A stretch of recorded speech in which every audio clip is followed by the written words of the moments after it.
दोस्तों, मूवी की शुरुआत होती है 1000 साल पहले से, जहां पर इजिप्ट में एक भी पिरामिड नहीं थे। वहां के लोग कबीले में रहना पसंद करते थे, लेकिन उनमें से एक कबीला जिनका सरदार मेमनॉन था, उसने हर कबीले पर अटैक करके अपना कब्जा जमाना शुरू कर दिया था। उसके हर जीत के पीछे का कारण एक जादूगरनी थी, क्योंकि वो फ्यूचर को देखकर मेमनॉन को बता देती थी कि वो आगे की लड़ाई में जीतेगा या नहीं।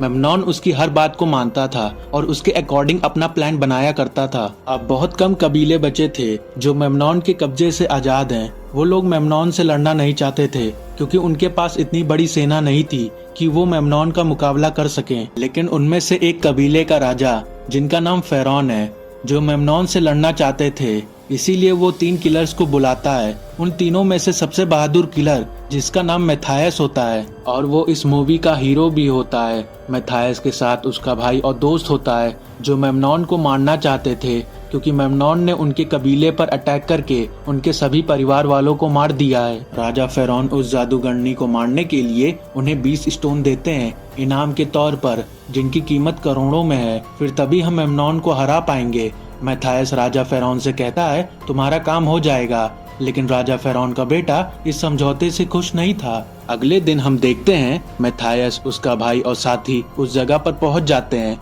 जहां मेमनॉन रुका हुआ था।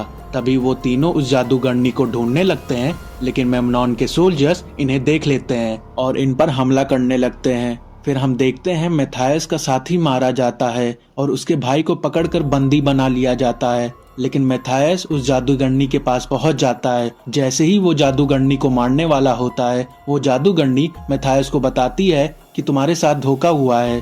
और इससे पहले वो उस जादूगरनी को मारता, यहाँ पर मेमनॉन के सोल्जर्स आ जाते हैं और मैथायस को किंग मेमनॉन के पास ले जाते हैं। फिर हम देखते हैं कि मैथायस को पकड़े जाने का कारण राजा फेरौन का बेटा होता है, क्योंकि वो अपने पिता को मारकर किंग मेमनॉन से हाथ मिला लिया था। मेमनॉन मैथायस के भाई को उसके आंखों के सामने मार देता है। वो मैथायस को भी मारने वाला होता है। फिर तभी वो जादूगरनी वहां जाकर मेमनॉन को ऐसा करने से मना कर देती है। वो जादूगरनी मेमनॉन को बताती है, अगर तुमने इसे मारा तो हमारे साथ बहुत बुरा होगा, हम पर कयामत टूट पड़ेगी। जो कुछ हमने जीता है हम वो सब खो देंगे, क्योंकि मैं इसके बारे में सब कुछ जान गई हूँ। ये गॉड के अच्छे लोगों में से एक है। इसीलिए मेमनॉन जादूगरनी की बात मान जाता है और वो मैथायस को नहीं मारता। लेकिन पनिशमेंट देने के लिए वो लोग मैथायस और एक चोर को जमीन में गाड़ देते हैं। उनके आसपास बहुत खतरनाक लाल चींटियां थी। ये लाल चींटियां इंसान को खाकर उन्हें कंकाल में बदल देती हैं। लेकिन वो चोर अपने आप को किसी तरह से छुड़ा लेता है और मैथायस की जान बचाने में कामयाब हो जाता है।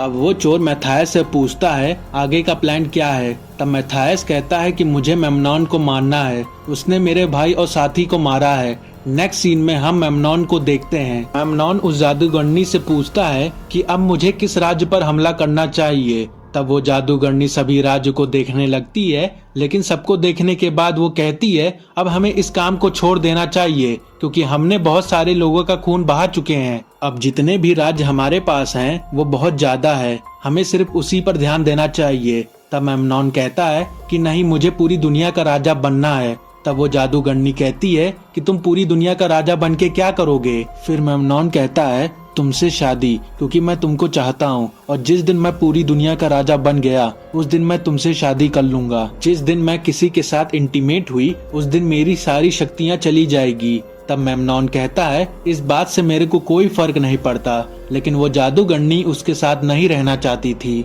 अभी हम देखते हैं मैथायस पहुंच चुका है मेमनॉन के महल के पास, लेकिन वो शहर के चारों तरफ घूम रहा है, जिससे वो पता लगा सके कि महल के अंदर कैसे दाखिल हों। तभी एक बच्चा उस स्टोन को चुरा लेता है और वो बच्चा भागते हुए जा रहा है। इसीलिए मैथायस उसका पीछा करने लगता है। बहुत देर पीछा करने के बाद वो उस बच्चे को पकड़ लेता है, उससे सारे स्टोन छीन लेता है। मैथायस को पता है ये बच्चा बहुत चालाक है, ये जरूर रास्ता जानता होगा मेमनॉन के महल का। इसीलिए मैथायस उस बच्चे से कहता है कि मुझे उसके महल के अंदर लेकर जाओ, फिर मैं तुम्हें एक स्टोन दूंगा। और वो बच्चा मान भी जाता है। फिर वो बच्चा मैथायस को महल के अंदर ले जाता है, जहाँ पर उन्हें एक बूढ़ा आदमी मिलता है, जो कि वो बारूद बनाने का काम करता है। अब ये बूढ़ा आदमी मेमनॉन को पसंद नहीं करता था, क्योंकि मेमनॉन का बिहेवियर उसके साथ ज्यादा अच्छा नहीं था और वो चाहता है ये बारूद बनाकर उसे मेमनॉन के खिलाफ यूज कर सके। तब मैथायस उस बूढ़े आदमी से पूछता है कि इस टाइम मेमनॉन कहाँ मिलेगा। तब बूढ़ा आदमी उसे बताता है कि मेमनॉन इस टाइम अपनी तलवारबाजी की प्रैक्टिस कर रहा होगा। तभी ये बच्चा मैथायस को उस जगह पर ले जाता है, लेकिन ऊपर चढ़ने से पहले मैथायस उस बच्चे को एक स्टोन दे देता है और मैथायस उससे कहता है ये तुम्हारा इनाम है। इसके बाद ऊपर चढ़कर वो मेमनॉन पर निशाना लगाने लगता है। इससे पहले वो तीर मारता मेमनॉन के सोल्जर्स उस बच्चे को पकड़कर मेमनॉन के पास ले जाते हैं। मेमनॉन को शक होने लगता है ये स्टोन तो मैथायस के पास था, इसका मतलब मैथायस अभी भी जिंदा है। और वो उस बच्चे से पूछने लगता है ये स्टोन किसने दिया है। वो बच्चा कुछ नहीं बोलता। मेमनॉन उस बच्चे का हाथ काटने का आदेश देता है, इसलिए मैथायस को ना चाहते हुए भी मेमनॉन को छोड़कर उस हथियार पर तीर चलाना पड़ता है, जिससे बच्चे का हाथ काटा जा रहा होता है। मेमनॉन के सोल्जर्स मैथायस को देख लेते हैं, वो उस पर तीर चलाते हैं। मैथायस भागते भागते उस जादूगरनी के रूम पर पहुंच जाता है। मैथायस जबरदस्ती उस जादूगरनी को पकड़कर महल के बाहर ले जाता है, क्योंकि मेमनॉन उस जादूगरनी को ढूंढने के लिए महल से बाहर जरूर आएगा। जब वो बाहर निकलेगा तब मैथायस उसको मार देगा। इसके बाद ये लोग मरे हुए लोगों की वैली की तरफ निकल जाते हैं, लेकिन रात को जब ये लोग सो रहे होते हैं तब जादूगरनी वहाँ से भागने की कोशिश करती है, लेकिन मैथायस को इस बारे में पता चल जाता है और वो जादूगरनी को पकड़ लेता है। मैथायस जादूगरनी से कहता है कि तुम मेमनॉन के पास वापस जाना चाहती हो। तब जादूगरनी मैथायस को बताती है मेमनॉन ने मुझे बचपन से बंदी बना रखा था। मैथायस कहता है कि उस दिन जब मैं महल में आया था तब तुमने मेरी जान क्यों बचाई थी। जादूगरनी कहती है कि मैं जान चुकी थी कि तुम ही हो जो मुझे उस महल से बाहर निकाल लाओगे। इसके बाद मैथायस उसे आजाद कर देता है और कहता है कि अब ये तुम्हारी मर्जी है, अगर तुम जाना चाहती हो तो जा सकती हो, लेकिन मुझसे खतरनाक यहाँ की बाहर की दुनिया है। तब जादूगरनी वहीं पर रुक जाने का फैसला करती है। नेक्स्ट मॉर्निंग ये लोग अपने सफर पर आगे बढ़ते हैं और तभी मैथायस देखता है कि मेमनॉन के सोल्जर्स उनके तरफ ही आ रहे होते हैं। मैथायस उनसे अकेले ही लड़ने चला जाता है। मैथायस को दरअसल पता होता है कि रेगिस्तान का तूफान आने वाला है, इसीलिए वो अपनी आंखों को रेत से बचाने के लिए कुछ पहन लेता है। और जब वो उन सोल्जर्स के पास पहुंचता है तब बहुत बड़ा तूफान आता है, जिसमें मेमनॉन के सोल्जर्स को कुछ नहीं दिखता और इसका फायदा उठाकर मैथायस इन सबको मार देता है। यहाँ पर मेमनॉन का सबसे खास सोल्जर होता है। मेमनॉन ने उसे खास तीर दिया था जिस पर बिच्छू का जहर लगा है। वो मारने से पहले उस बिच्छू वाले तीर को मैथायस के पैर पर मार देता है, जिससे उसके पूरे शरीर में जहर फैल जाता है। लेकिन वो जादूगरनी अपने जादू से मैथायस के शरीर से जहर बाहर निकाल देती है। इस तरह मैथायस की जान बच जाती है। अगली सुबह मैथायस यहाँ पर एक पंछी के जरिए मेमनॉन तक संदेश पहुँचाता है कि उसके सारे सोल्जर्स मारे गए, पर मेमनॉन ने अपने आदमियों से झूठ बोल देता है कि मैथायस मारा गया। यहाँ पर उसके मंत्री बार बार उस जादूगरनी के बारे में पूछ रहे थे। मेमनॉन उनसे ये भी झूठ बोल देता है कि जादूगरनी की तबीयत ठीक नहीं है और वो महल में ही है, क्योंकि वो जानता था कि अगर उन्हें पता चल गया कि जादूगरनी महल में नहीं है तो उनके जितने बुलंद हौसले हैं वो सारे टूट जाएंगे। उधर मैथायस, जादूगरनी और उनके साथ चोर था, ये लोग पानी की तलाश में उस डेजर्ट में घूम रहे होते हैं। लेकिन तभी अचानक से वहाँ पर एक ब्लास्ट होता है और जब ये लोग चेक करते हैं तो उन्हें वही बूढ़ा आदमी दिखता है जो मेमनॉन के लिए बारूद बनाने का काम किया करता था।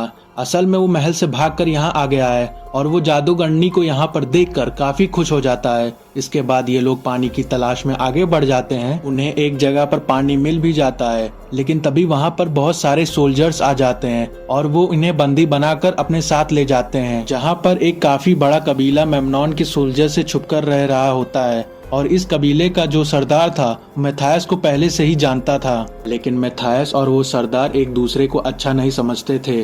कबीले का सरदार अपने सोल्जर से कहता है कि जादूगरनी को मेरे पास लेकर आओ। तब मैथायस उनसे कहता है जो कोई भी इसके करीब आया उससे पहले मेरे साथ लड़ना होगा। अब यहाँ पर कबीले का सरदार और मैथायस के बीच में लड़ाई होती है, लेकिन कबीले का सरदार मैथायस के सामने ज्यादा देर तक टिक नहीं पाता और वो कबीले के सरदार को हरा देता है। मैथायस कबीले के सरदार को कहता है कि हमारा दुश्मन एक ही है, मेमनॉन को हराने के लिए हमें साथ में काम करना होगा। तब कबीले का सरदार कहता है उसकी इतनी बड़ी आर्मी से कौन लड़ेगा, जिस पर मैथायस कहता है कि मैं लड़ूंगा। कबीले का सरदार अब उन्हें भी कबीले में रहने की इजाजत दे देता है। रात को जब जादूगरनी के पास एक बच्चा आता है तो जादूगरनी को एक विजन दिखाई देता है, जिसमें वो देखती है मेमनॉन के सोल्जर्स ने यहाँ पर अटैक कर दिया है, साथ ही साथ उनके पूरे कबीले को डैमेज कर दिया है। कबीले के सारे बड़े छोटों को मार दिया है। इसीलिए जादूगरनी मैथायस के पास जाती है और वो उसे सब कुछ बताती है जो उसने विजन में देखा था।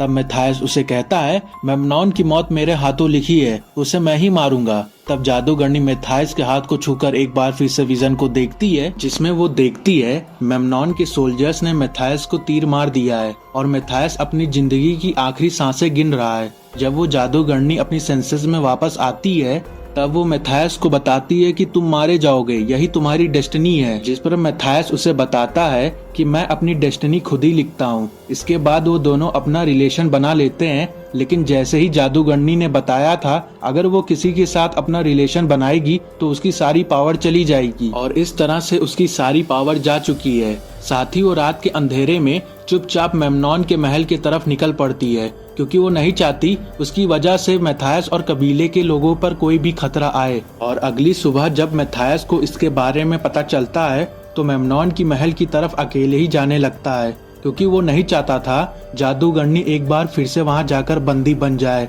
पर यहाँ जो कबीले का सरदार होता है वो मैथायस को रोकता है और कहता है कि हम भी तुम्हारे साथ जाएंगे। वहीं दूसरी तरफ मेमनॉन के सोल्जर्स मेमनॉन से जादूगरनी के बारे में बार बार पूछ रहे होते हैं, क्योंकि वो लोग अगले दिन हमले की तैयारी कर रहे होते हैं। पर मेमनॉन को जादूगरनी पे शक होने लगता है। उसे शक है वो अपनी पावर खो चुकी है, इसीलिए वो सबके सामने 6 घड़े रखता है। 6 में से 4 के अंदर सांप है और 2 के अंदर नहीं। जादूगरनी को उस घड़े में हाथ डालना है जिसमें सांप ना हो। वहीं दूसरी तरफ हमें दिखाया जाता है रात के अंधेरे में मैथायस अपने साथियों के साथ महल के अंदर घुस चुका है। उस बूढ़े आदमी ने जो बारूद बनाया होता है वो चोर के साथ मिलकर महल के सामने बिछाना शुरू कर देता है। फिर हम देखते हैं मेमनॉन जादूगरनी का इम्तिहान ले रहा है और वो उस घड़े के अंदर हाथ डालती है जिसके अंदर सांप होता है। घड़े से सांप को निकालती है और कहती है कि तुम खोखले राजा हो। इससे पहले मेमनॉन जादूगरनी को मारता वहाँ पर मैथायस आ जाता है। अब मैथायस और मेमनॉन के बीच में लड़ाई शुरू हो जाती है। फिर हम नेक्स्ट सीन में देखते हैं कबीले का सरदार राजा के बेटे को मार देता है, जिसने अपने पिता को मारकर मेमनॉन से हाथ मिला लिया था। साथ ही साथ मेमनॉन के बाकी सोल्जर्स को भी मार गिराता है। उधर मैथायस और मेमनॉन की लड़ाई में मेमनॉन मैथायस की आंखों में राख डाल देता है, लेकिन तभी वहां पर एक तीर चलाने वाला आ जाता है जिसे जादूगरनी देख लेती है। अब जादूगरनी मैथायस के सामने आना चाहती थी ताकि तीर जादूगरनी को लग जाए, लेकिन जब मैथायस ये देखता है तब वो जादूगरनी को लेकर पलट जाता है। फिर तीर मैथायस के कमर में लग जाता है। ये वही मूवमेंट था जो जादूगरनी ने अपने विजन में देखा था, और तभी ये तीर वाला आदमी मैथायस को मारने के लिए बढ़ता है, लेकिन जादूगरनी उसे ही मार डालती है। अब मैथायस काफी ज्यादा इंजर्ड था। वहीं पर पड़े हुए एक धनुष को उठाता है और जो तीर उसके कमर पर लगा होता है वो उस तीर को निकालता है। मेमनॉन की तरफ निशाना लगाता है। मेमनॉन इस तरह के तीर अपने हाथ से या तलवार से रोक लेता है। वो तीर को रोकने के लिए तैयार होता है, लेकिन तीर की रफ्तार इतनी तेज होती है मेमनॉन उस तीर को रोक नहीं पाता है और तीर उसके सीने में लग जाता है। वहीं दूसरी तरफ उस बूढ़े आदमी के साथ जो चोर होता है वो बारूद में आग लगा देता है, जिससे बहुत बड़ा ब्लास्ट होता है। मेमनॉन जो नीचे गिर रहा होता है और वो उस आग में जलकर राख हो जाता है, और इस तरह से मेमनॉन का अंत हो जाता है। मेमनॉन के अंत के बाद मैथायस को यहाँ का राजा बना दिया जाता है। इसके बाद कबीले का सरदार वहाँ पर आकर मैथायस को थैंक्स बोलकर वहाँ से चला जाता है। वो जादूगरनी मैथायस को बताती है अब हमारे राज्य में सुख और शांति होगी। मैथायस कहता है कि मैंने सुना है कि जब हम दोनों रिलेशन में आए थे तब तुम्हारी सारी पावर चली गई है। फिर वो जादूगरनी बोलती है ये सब झूठ था, मेरे पास पावर अभी भी बरकरार है। मैथायस पूछता है कि हमारे राज्य में सुख शांति कब तक रहेगा, जिस पर जादूगरनी कहती है कोई भी चीज हमेशा के लिए नहीं होती, हर चीज की तरह राज्य की भी डेस्टिनी होती है। फिर मैथायस कहता है कि मैं अपनी डेस्टिनी खुद लिखूंगा।